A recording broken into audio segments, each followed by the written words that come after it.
Hi friends, welcome my channel Mampi official. আজকে তৈরি করবো চিকেন প্যাটিস। প্রথমেই নিয়ে নিলাম 3 কাপ ময়দা, হাফ চামচ নুন, হাফ চামচ চিনি আর 3 চামচ রিফাইন্ড অয়েল।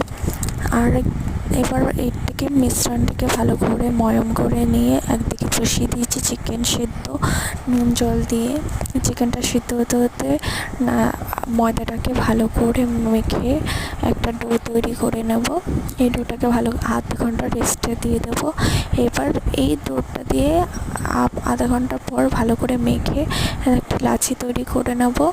আর এই লাচিটা তৈরি করতে 8টা গুলি করে একটা গুলির একটা বেলে একটা লাচি বেলে তার উপর কর্নফ্লাওয়ার ঘি দিয়ে মিক্স করে সেটাকে মাখিয়ে আবার উপরে শুকনো কর্নফ্লাওয়ার দিয়ে আর একটা লাচি দিয়ে উপরে এরকমভাবে 8টা লাচি এরকম তৈরি করতে হবে। আরেকদিকে চিকেন পুর তৈরি করে নিয়েছি আলাদা, ওটা চৌকো মতো সেভ করে পাশে জল দিয়ে মাঝখানে পুরটা দিয়ে এরকম তিকোনা করে তারপরে হালকা আঁচে ভেজে নিতে হবে।